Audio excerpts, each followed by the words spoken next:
Hello and welcome to Aviation Institute, and I welcome you all to our YouTube channel. I hope you all are fine and in good health and doing good. Preparations are going on well. Slowly, as we can all see, as we all know, slowly government exam के notification आने लगे हैं. Government exam के preparations आने लगे हैं, notifications आने लगे हैं. प्रिपरेशंस जो लोग कर रहे हैं वो लोग का प्रिपरेशंस अच्छा हो रहा होगा आई गेस.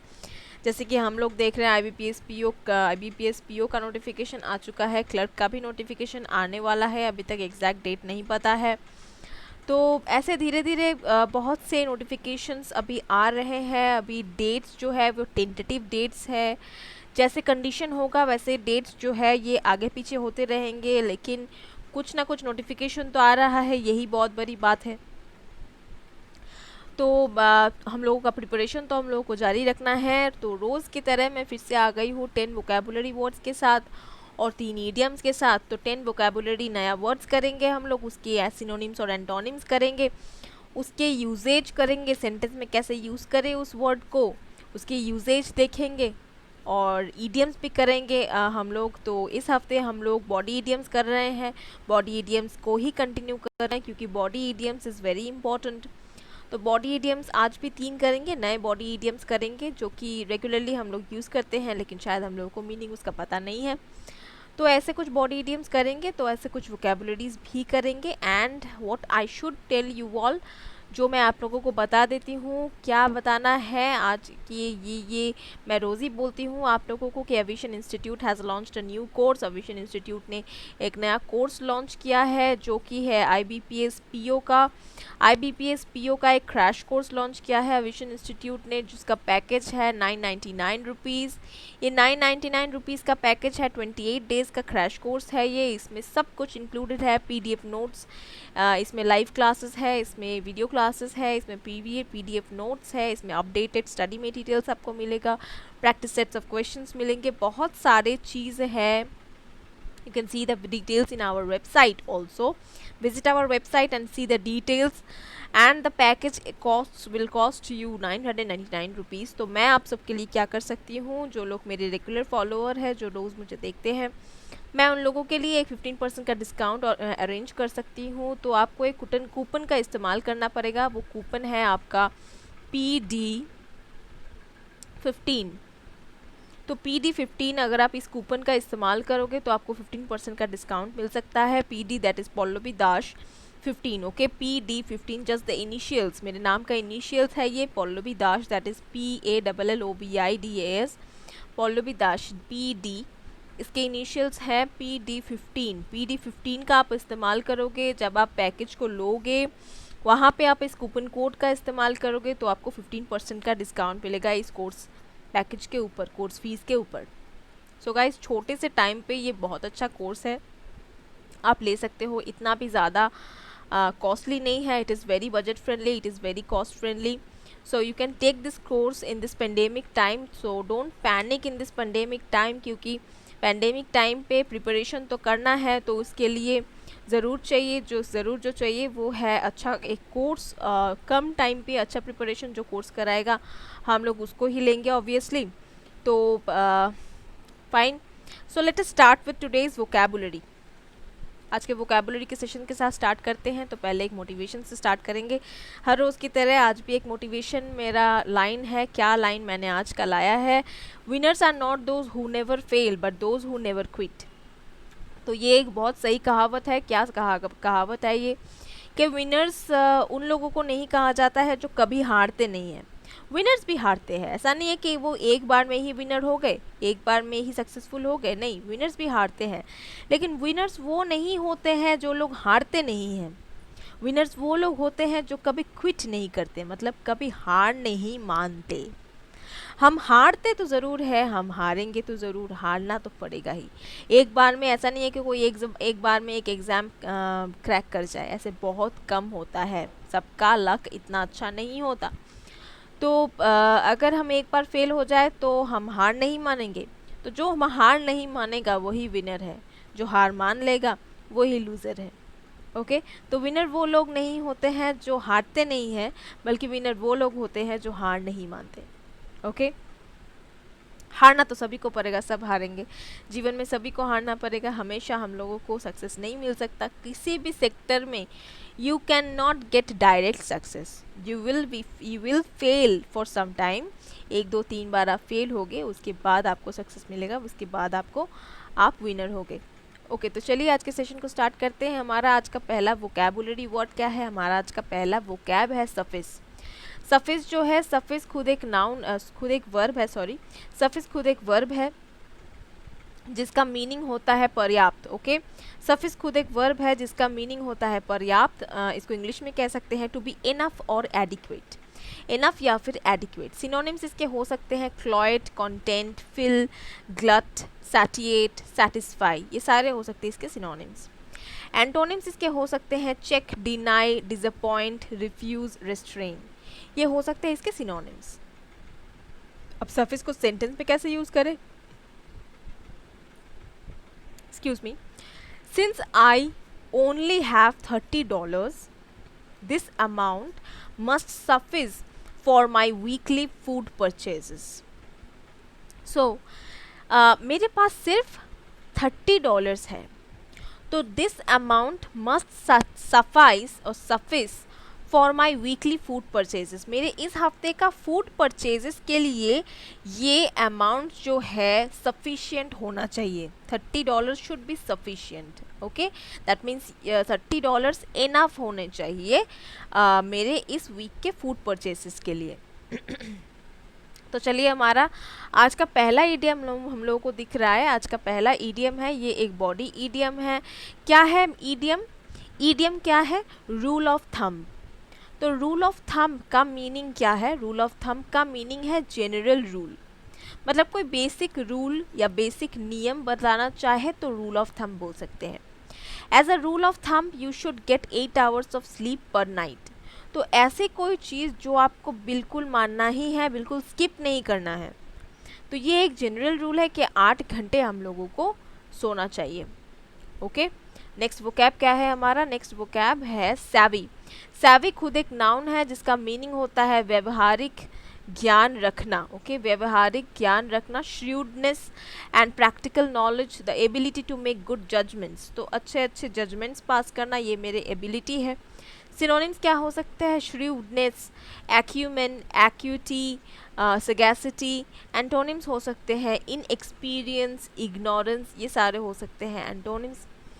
अब सेंटेंस में इसको कैसे अप्लाई करें? When the savvy investor sold his stock before its value dropped, he made a very profitable transaction. तो जब इस savvy investor ने sold his stock before its value dropped, जब उसका वैल्यू ड्रॉप होने से पहले उसने बेच दिया, he made a very profitable transaction, तो उसने एक बहुत अच्छा प्रॉफिटेबल ट्रांजैक्शन किया उसने, जिससे उसको बहुत सारा प्रॉफिट हुआ। नेक्स्ट वोकैब क्या है हमारा? नेक्स्ट वोकैब है प्राइज। प्राइज एक वर्ब है जिसका मीनिंग होता है बल से अलग करना। मीनिंग इसका हो सकता है use force in order to move और मूव पार्ट और ओपन एनीथिंग। ओके, तो ये हो सकते हैं प्राइज। सिनोनिम्स इसके हो सकते हैं फोर्स, रेंच, ट्विस्ट। एंटोनिम्स इसके हो सकते हैं stiffen, close, multiply, divide. Okay, how to use it in a sentence? Let's see, इसको सेंटेंस में कैसे यूज करें? Joe was trying to prise the cap of a bottle of pain killers. तो Joe क्या ट्राई कर रहा था? Trying to prise मतलब trying to forcefully the cap of a bottle of pain killers. एक पेन किलर का bottle था, उसके कैप को वो बहुत फोर्सफुली खोलने की कोशिश कर रहा था। नेक्स्ट वो कैप क्या है? नेक्स्ट वो कैप है पैरागॉन।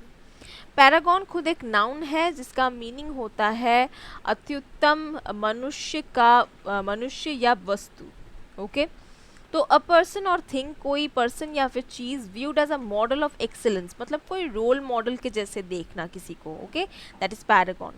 सिनोनिम्स इसके हो सकते हैं epitome, standard, ideal, embodiment. Antonyms हो सकते हैं worst, scum, trash, rabble, sludge. ये सारे एंटोनिम सिनोनिम्स हो सकते हैं। सेंटेंस में इसको कैसे अप्लाई करें? As a paragon of purity, मतलब एक प्यूरिटी के रोल मॉडल की तरह, a nun would never dress inappropriately, तो एक नन कभी ऐसे ड्रेस नहीं करेगी। इनअप्रोप्रिएटली मतलब जिसको देखकर सही ना लगे, मतलब इनसेंसिबल कपड़े पहनने का मतलब होता है इनअप्रोप्रिएटली ड्रेस करना। तो बहुत रिवीलिंग कपड़े पहनना ऐसा एक नन कभी नहीं करेगी, क्योंकि वो एक रोल मॉडल है प्यूरिटी की। ओके, नेक्स्ट वर्ड क्या है हमारा? नेक्स्ट वर्ड है डिन्यूड। डिन्यूड खुद एक वर्ब है जिसका मीनिंग होता है निरावृत करना, या फिर इंग्लिश में कह सकते हैं strip something of its covering, possessions और एसेट्स। तो स्ट्रिप समथिंग मतलब कोई कवरिंग से उस किसी को बाहर निकाल के लाना, मतलब असलियत को दिखाना। सिनोनिम्स इसके हो सकते हैं divest, deprive, bare, uncover. Antonyms हो सकता है कवर। अच्छा, सेंटेंस में इसको कैसे अप्लाई करें? He proceeded to denude the statue sorry, तो वो प्रोसीड किया, उसने प्रोसीड किया स्टैच्यू को डिन्यूड करने के लिए, मतलब स्टैच्यू को दिखाने के लिए सबको, स्टैच्यू का कवरिंग हटाने के लिए, fronting the church bishop's podium. Okay, fronting the church bishop's podium, तो कहाँ पे स्टैच्यू था? बाइशॉप के पोडियम के पास में, फ्रंट में स्टैच्यू था। तो हमारा आज का नेक्स्ट ईडियम क्या है देख लेते हैं। हमारा आज का नेक्स्ट ईडियम है सी आई टू आई। ये फिर से एक बॉडी ईडियम है जिसका मीनिंग है एग्री, मतलब राजी हो जाना। राजी हो जाना का मीनिंग होता है सी आई टू आई। सेंटेंस में इसको कैसे अप्लाई करें? My wife and I, this should be sorry, this should be my wife and I. Okay, or you can say my wife and me, rather whatever you can say, my wife and I don't see eye to eye, we are getting a divorce। तो हम लोग मैं और मेरी wife बिल्कुल को किसी एक चीज़ पे एग्री नहीं करते हैं, इसीलिए वी आर गेटिंग डिवोर्स। तो एक चीज़ पे हम लोग एग्री नहीं करते हैं, मतभेद होता रहता है हम दोनों में, इसीलिए हम लोग डिवोर्स कर रहे हैं। ओके, हमारा नेक्स्ट वर्ड क्या है? स्टार्क। स्टार्क जो है ये खुद एक एडजेक्टिव है जिसका मीनिंग होता है निरानंद। ओके, इंग्लिश में कह सकते हैं अनप्लीजेंटली और शार्पली क्लियर। सिनोनिम्स इसके हो सकते हैं ब्लंट, प्लेन, अनएम्बेलिश्ड, हार्श। एंटोनिम्स हो सकते हैं लश, ब्लीक, चीयरफुल, ओप्यूलेंट। तो इसको सेंटेंस में कैसे यूज़ करें स्टार्क को? हिज एविडेंस इन चीफ, तो उसका evidence in chief stood in stark contrast to his evidence on cross examination. तो उसके क्रॉस एग्जामिनेशन के वक्त तो उसका एविडेंस इन चीफ जो था वो स्टार्क कॉन्ट्रास्ट हो गया उसके बीच में, मतलब बहुत ही बड़ा, बहुत ही अनप्लीजेंट कॉन्ट्रास्ट हो गया एग्जामिनेशन इन चीफ और क्रॉस एग्जामिनेशन में।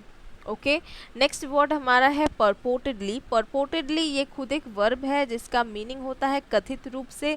इंग्लिश इसके हो सकते हैं एज अपीयर्स और is stated to be true, though not necessarily so allegedly. Okay, synonyms इसके हो सकते हैं सपोज्डली, सीमिंगली, सुपरफिशियली।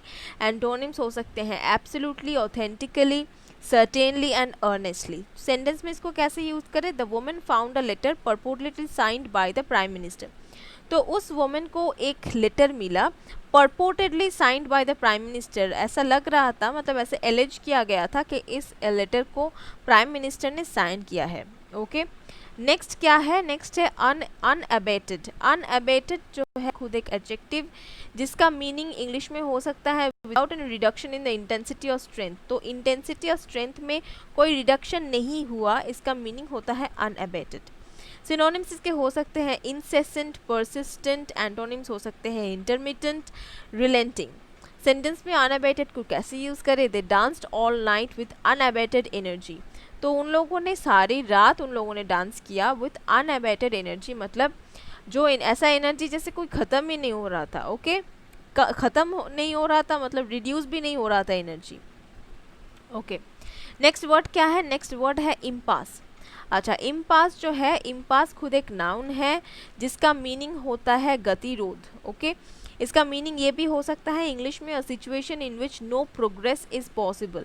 ऐसा एक सिचुएशन जहाँ पे कोई प्रोग्रेस पॉसिबल नहीं है, स्पेशली बिकॉज ऑफ डिसएग्रीमेंट और डेडलॉक, मतलब कोई राज़ी नहीं हो रहा है, बिल्कुल मतभेद हो रहा है, तो ऐसा एक डेडलॉक सिचुएशन, मतलब आगे भी नहीं जा पा रहे, पीछे भी नहीं जा पा रहे, बिल्कुल एक डेडलॉक सिचुएशन है। सिनोनिम्स इसके हो सकते हैं deadlock, dead and, stalemate, checkmate, stand of या फिर स्टैंड स्टिल। एंटोनिम्स हो सकते हैं सोल्यूशन या फिर अबून। तो इसको सेंटेंस में कैसे यूज़ करें? Because of the impasse between workers and management the factory has been close for 2 weeks. तो वर्कर और मैनेजमेंट के बीच में एक इम्पास चल रहा था, मतलब एक डिसएग्रीमेंट था, मतलब दोनों एक ही विषय पर राज़ी नहीं हो पा रहे थे, वर्कर्स और मैनेजमेंट। तो इस वजह से क्या हुआ, इस इम्पास के वजह से फैक्ट्री 2 हफ्ते तक बंद थी। ओके, तो हमारा नेक्स्ट वर्ड क्या है? नेक्स्ट वर्ड नहीं, हमारा आज का नेक्स्ट ईडियम क्या है? This is our last idiom for today. हमारा आज का लास्ट ईडियम है, ये क्या है? Stick your neck out. तो ये एक बॉडी ईडियम है। स्टिक योर नेक आउट का मीनिंग क्या होता है? स्टिक योर नेक आउट का मीनिंग होता है help someone despite possible consequences for oneself. तो किसी को हेल्प करना डिस्पाइट, मतलब तुमको पहले से पता है इसका कॉन्सिक्वेंसेस क्या हो सकता है, इसका रिजल्ट क्या हो सकता है, ये जानने के बावजूद तुम उसको हेल्प कर रही हो, उसको कहते हैं stick your neck out. Sentence में इस ईडियम को कैसे यूज़ करें? You should stick your neck out, तुमको ये करना चाहिए फॉर योर टीममेट, तुम्हारे टीममेट के लिए you should stick your neck out. तो तुमको कॉन्सिक्वेंसेस पता हो, तुमको रिजल्ट पता हो, फिर भी तुमको तुम्हारे टीममेट्स के लिए, तुम्हारे ग्रुप मेंबर्स के लिए काम करना चाहिए, ग्रुप मेंबर्स को हेल्प करना चाहिए। तो हमारा आज का लास्ट वर्ड क्या है? हमारा आज का लास्ट वर्ड है ऑगल। ऑगल खुद एक वर्ब है जिसका मीनिंग होता है घूरना। इंग्लिश में कह सकते हैं stare at in a lecherous manner. तो बिल्कुल ऐसे ख़राब तरीके से एकदम देखते रहना बस। सिनोनिम्स इसके हो सकते हैं स्टेयर या फिर गॉक। एंटोनिम्स हो सकते हैं इग्नोर या फिर नेग्लेक्ट।